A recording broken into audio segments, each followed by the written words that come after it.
For more than 10 years, Pakistan has been a key ally in the U.S. war on terror. Are you saying that it will no longer be an ally? It will be only an ally in peace. It's not going to be an ally in war. Pakistan, 50,000 Pakistanis have died. This country has been radicalized.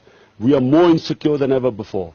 There's something like $80 billion that this country has lost in this war. The US aid is about $20 billion.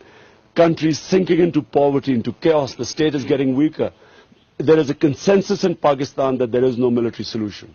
So therefore, we will look for a political solution.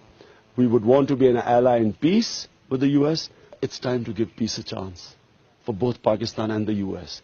We've had enough of fighting. We want peace. And if peace means that you are anti-US, then people do not understand. Unfortunately, some people in the US think that unless you do whatever the US tells you to do, you are anti-US. I believe that it's time for US to make Pakistan a friend rather than a client state, a hired gun which has paid money to do its bidding. I think that time is over. Pakistan is past that stage. The country can no longer take this war anymore.